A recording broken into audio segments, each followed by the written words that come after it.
하나님 말씀 고린 사도행전 2장 17절 한 절 같이 보겠습니다. 하나님이 말씀하시를 말세에 내가 내 영을 모든 육체에 부어주리니 너희의 자녀들은 예언할 것이요 너희의 젊은이들은 환상을 보고 너희의 늙은이들은 꿈을 꾸리라. 아멘. 오늘 제목은 핵심 용어는 하나님의 시선을 주목해야 한다. 자, 하나님의 시선 봅니다.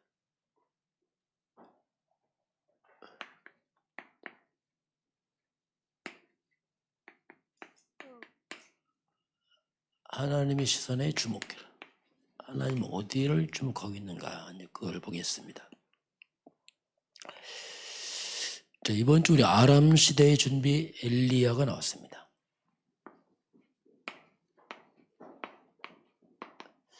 엘리야가 활동할 때는 그때 왕이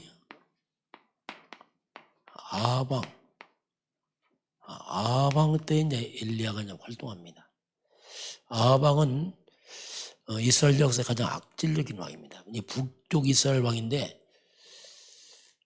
아방이 이제 왕후가 이세벨입니다. 이세벨은 시돈 왕의 딸 엣발이라는 왕의 딸인데 엣발이 뭐냐면 바알과 함께하는 사람들. 그러니 이세벨은 바로 열성적인 이 바알 숭배자입니다. 이 바알 숭배자와 아하방이 결혼하면서 또 아하방에도 믿음이 없는 데다가 이 우상 숭배자가 들어오면서 아주 이 왕과 이세벨이 하나님의 선지자들을 다 없애는 일이 벌어집니다. 하나님의 걸 다 없애버려요. 하나님 선지자들을 거의 뭐 죽이는 상태까지 이르고 온 이스라엘 백성들 갖다가 우상국가로 만들었어요. 바알 숭배, 뭐 이세벨 이런 그러면서 이 우상 신전을 온 땅에 다 만들어 놓은 아주 이런 악한 시대에 이제 엘리야가 이제 왕이 선지자가 되는 겁니다. 자, 그러다 보니까 이런 핍박 시대에 엘리야가 이제 활동을 합니다. 그러니 굉장히 힘들죠. 선지자를 다 죽일 때이기 때문에 이때 엘리야가 갈멜산에서 참신이 뭔지 한번 가려보자. 바알 숭배자들과 이세벨 숭배자들 불러내서 아세라 신을 섬기는 숭배자를 불러내서 열왕기상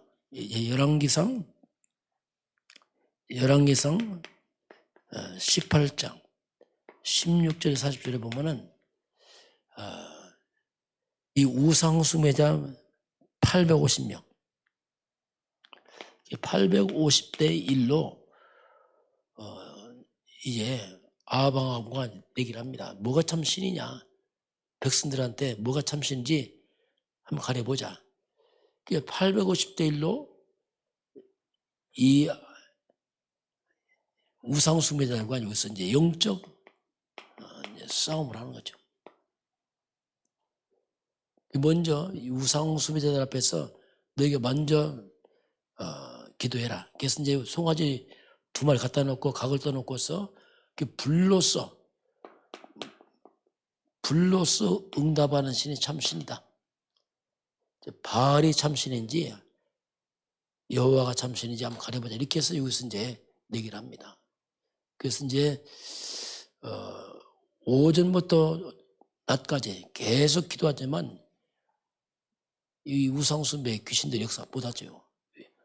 왜냐하면 엘리야 선지자 있으니까. 그 응답이 없으니까 나중에는 엘리야가 말합니다. 네 신이 뭐 마실 갔느냐, 잠을 자느냐 깨워봐라. 걔들이 나중에 막 몸에 칼을 내서 피를 흘려가면서 기도하지만 응답이 없습니다. 이때 엘리야가 났습니다. 엘리야는 송아지 각을 떠놓고서 물을 부었어요. 도랑을 파서 물을 부어서 아예 불이 안 붙더라고. 근데 하나님이 엘리야가 기도할 때 하나님 내가 참 선지자 참 종이었과 이스라엘의 하나님이 참 신을 보여달라. 이때 하나님 불러서 응답해서 완전 물을 다 태우고 각을 송아지를 태우는지 모르죠.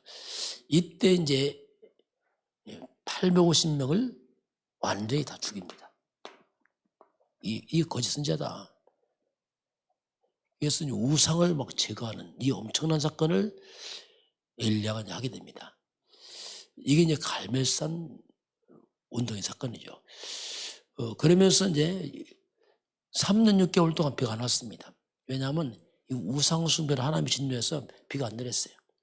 그 우상이 제거되면서 열왕기상 18장 41절 46절에 보면 3년 6개월 만에 이제 비가 내려서 가뭄이 해결되는 일이 벌어집니다.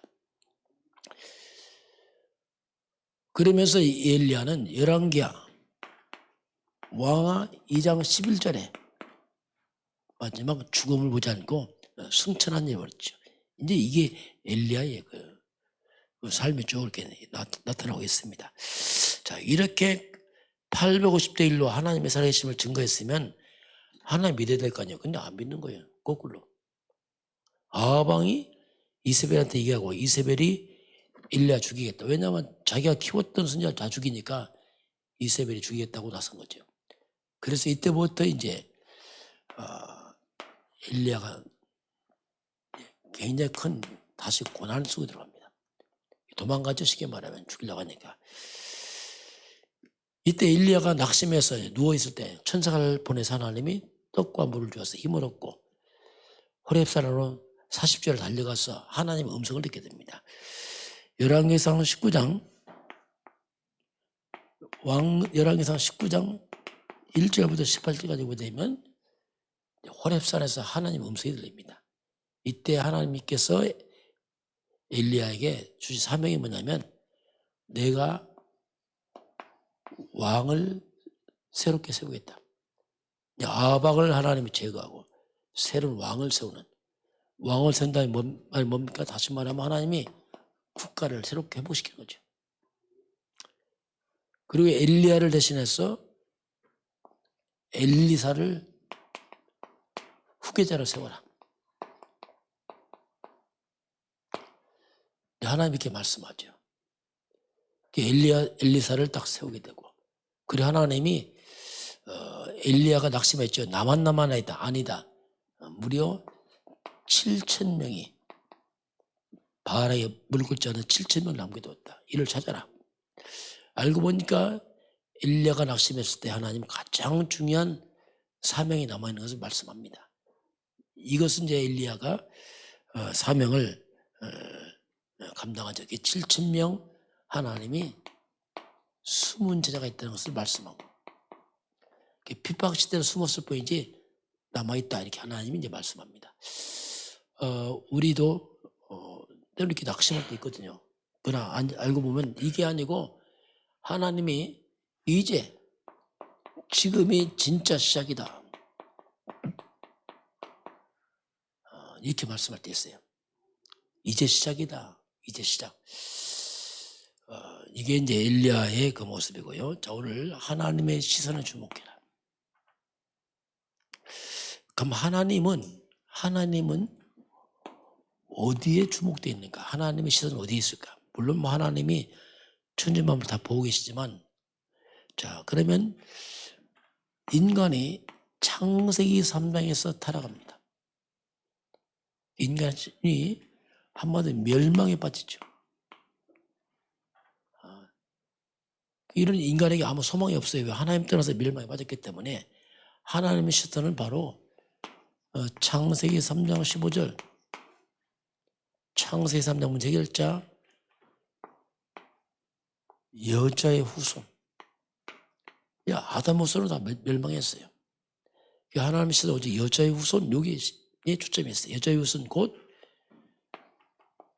그리스도. 여기 모든 시선이 여기 있습니다. 모든 것은 여기에 지금 중심으로 하나님이 성경을 기록했고 하나님의 시선은 여기에 바로 그리스도, 이 복음 속에 하나님의 모든 관심이 있어요. 그 외에는 소망이 없으면 왜 다 멸망에 빠졌기 때문에 그 그리스도, 이 복음이 전 세계로 증거되는 거예요. 세계복음화. 하나님의 시선은 오직 그리스도와 세계복음화, 여기에 모든 시선이 있습니다. 이쪽에. 그리고 예수님께서는 오직 성령이 임하시면 권능받고 땅끝까지 내 증인 될 것이다. 이게 사도행전 1장 8절.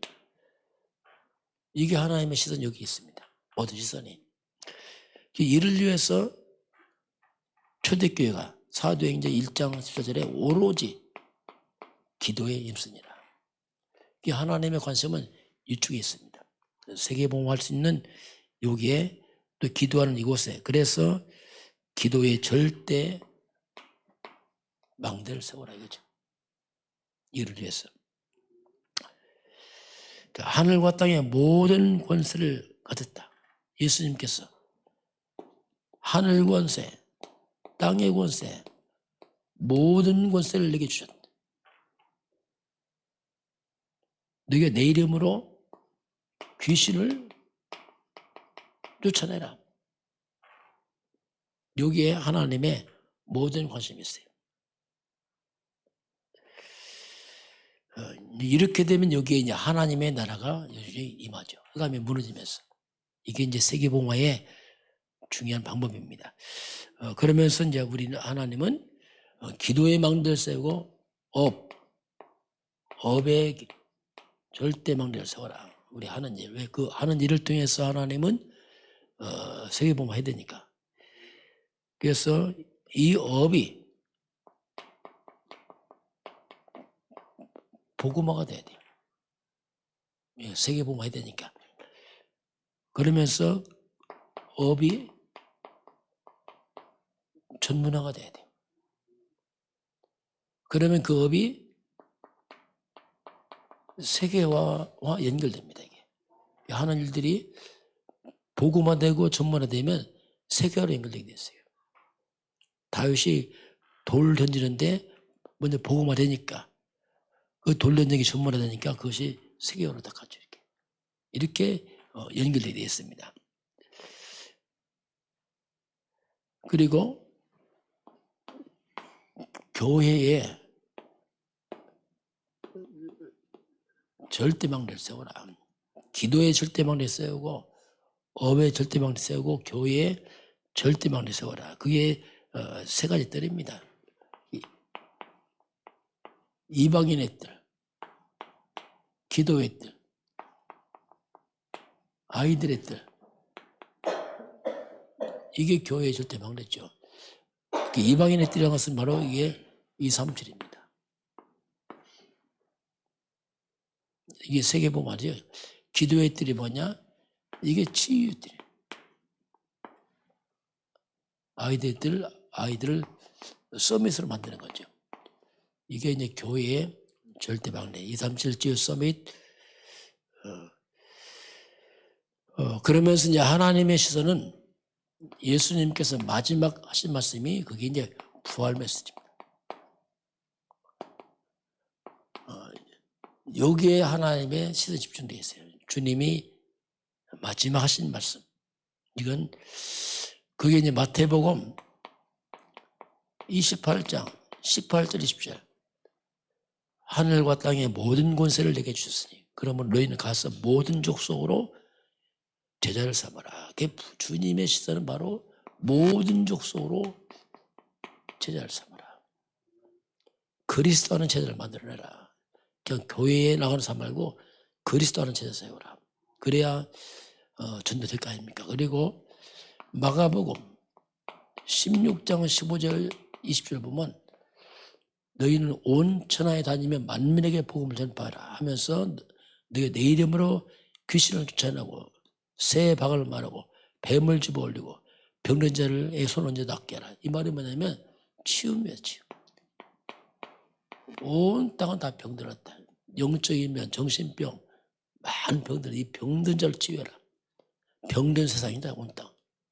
세상을 치유해라. 이게 예수님의 마지막 말씀이에요. 누가복음 24장 13절 34절 보면 교회에 나왔지만 전혀 복음도 모르고 낙심한 사람도 있어요. 엠마오로 가는 두 제자에 나옵니다. 교회 와서 세상길로 간 사람이 있어요. 왜냐하면 복음도 못 깨닫고. 하나님은 이런 기존 성도도 살려라. 낙심한 성도들 많이 있다. 이걸 살려라. 그 요한복음 21장 15절에 18절 예수 3번씩이나 내 어린 양을 먹이라 이렇게 주님 말씀하죠. 여기서 어린 양 먹이라 특별히 우리 후대들입니다. 렘넌트들 이들을 살려라. 왜냐하면 이들은 바로 미래요. 미래 세계복음화의 주역이라 그렇지요. 하나님의 관심은 오직 그리스도 세계복음화 오직 성령 기도하는 곳에 주님이 모든 관심이 있고 또 하는 일에는 그 업이 세계복음화 쓰기 위해서 복음화 전문화 세계화 되는 것이고 교회는 236 치유 서밋 그 예수님 마지막 부활 메시지는 바로 이제 방향이죠.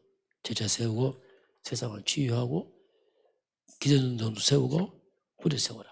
여기에 하나의 모든 시선이 있습니다. 특별히 세상의 엘리트들입니다. 좀 배우고 성공한 사람들이 복음을 잘 못 깨달아요. 왜 그러냐면 좀 엘리트들은 먼저 내 힘으로 할 수 있는 뭔가 이런 성공의 맛을 봤습니다. 하나님 없이. 이게 굉장히 장점이지만 영적으로 굉장히 이게 장애가 됩니다.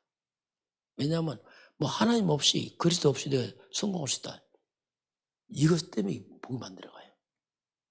하나님과 복음 필요성을 잘 몰라요. 왜냐하면 뭐 없어서 내가 할 수 있는데 그러다 보니까 엘리트들이 그래서 이 사람들에게 복음을 강의시켜야 돼요. 복음 강의. 근데 복음 강의 잘 안 되죠. 먼저 들어가서 그렇습니다. 만약에 복음만 각인된다면 이 엘리트들이 세계보화에 귀하게 쓰임받습니다. 이거 바꾸기 쉽지 않아요. 이것만 바뀐다면 그 재능이 복음을 귀하게 쓰임받는 도구가 됩니다. 어쨌든 간에 복음이 각인된다면 하나님의 관심은 복음을 강의시키는 것이다. 이렇게 말씀을 하고 있습니다. 오늘 저와 여러분이 하나님의 시선에 주목된 여러분이기 때문에 가는 현장마다 흑암이 결박되고 하나님 나라 확산되기를 주님을 축원합니다. 기도하겠습니다. 하나님 아버지, 엘리야는 가장 어려운 시대에 그 사명을 감당했습니다. 하나님의 시선은 오직 그리스도, 세계복음화, 오직 성령 충만, 여기에 모든 관심이 있음을 주 앞에 고백을 드립니다. 오늘 성도들 간 현장마다 하나님 나라가 확산되게 하시고 흑암은 무너지게 하시고 하나님의 영이 충만한 복된 발걸음으로 축복하여 주옵소서. 지금은 우리 주 예수 그리스도의 은혜와 하나님 아버지의 그 놀라우신 사랑하심과 성령의 충만한 역사가 오늘 주 앞에 경배하는 모든 백성들 머리 위에 우리 대한민국과 북한과 중국과 237 나라와 5천 종족 위에 지금부터 영원까지 함께 있을지어다. 아멘.